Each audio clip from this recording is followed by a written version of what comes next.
there aren't many places left in the city of Seattle proper where you can get an idea for what the city would have been like before the European impact on our native environment.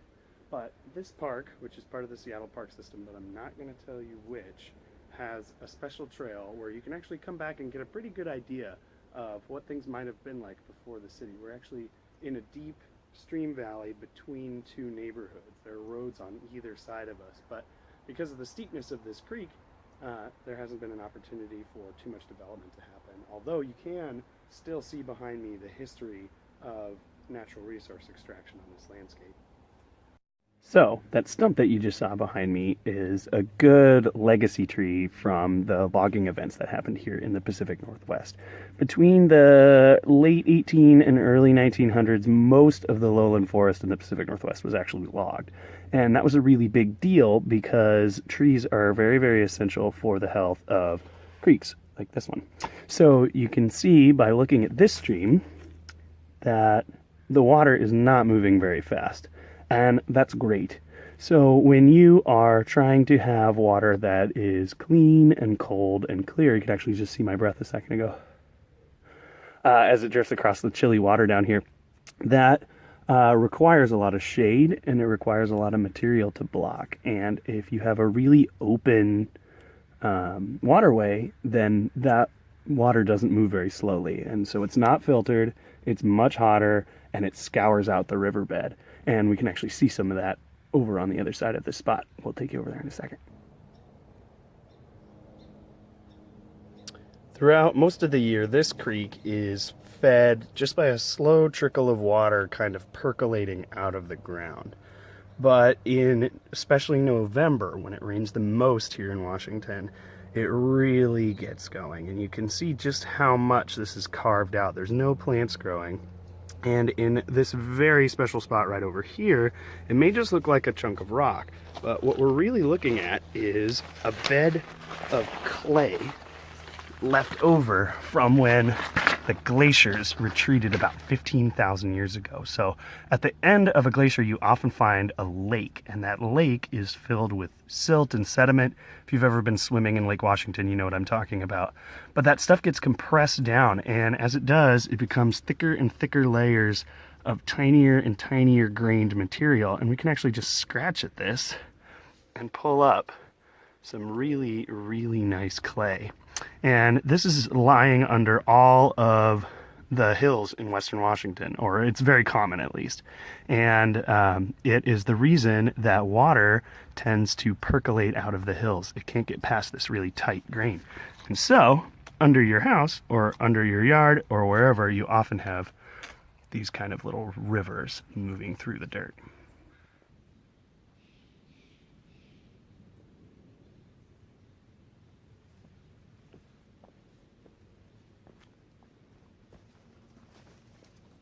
Over here, we've got a really great example of how a stream actually filters water.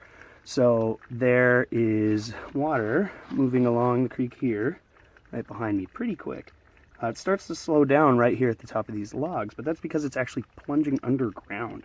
So it's going into the sand and then going through the gravel and the cobbles and all of the different size rocks. And each of those rocks and all the leaves and dirt that's in there actually soak up a lot of the materials, especially the particles of sand and dirt. So that's how we get really, really clear water here in the Pacific Northwest. It actually dives through and under and around.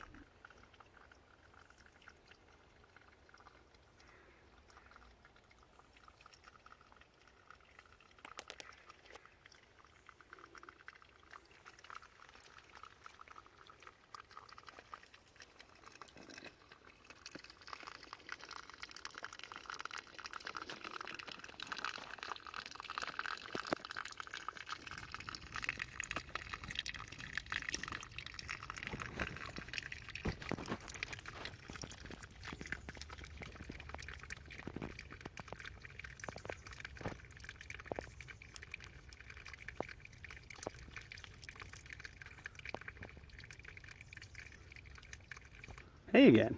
So that really cool shot of the water filtering through the ground and dripping out the bottom under that log like it's coming out of a Brita was pretty cool. And I just wanted to let you know that in order to even get that shot, I had to pull all of this garbage out of the creek. And these are things like screw packages from when someone was building their house or maybe even a tree fort. So it's really important that we remember to make sure to clean up any plastic, especially when we're doing things like building or using materials outside, because this is going to be in the marine environment someday. It is going to work its way downstream. So I'm going to take it to the trash and make sure that it ends up somewhere where it can be disposed of properly. So you can always do a little bit, and every little piece makes a difference.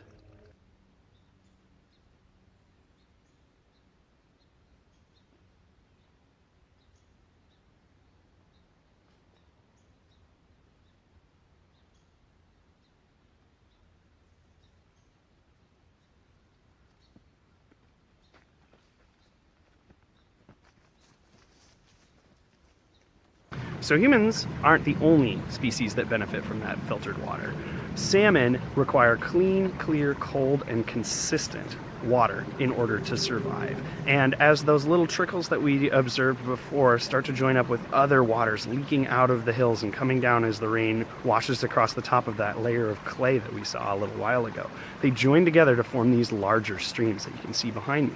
And some of these streams are big enough to actually invite a population of chum salmon to return to spawn in this park every year.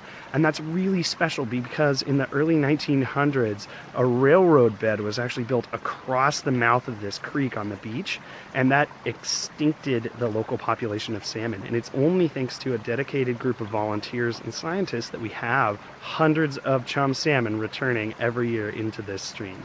So hopefully in November, when this creek gets a little bigger from that full flood, chum are actually the second largest of all of the salmon species, so they need a pretty full stream.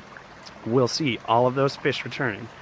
I'm Patrick Hutchins, and I hope you really enjoyed traveling around with me today.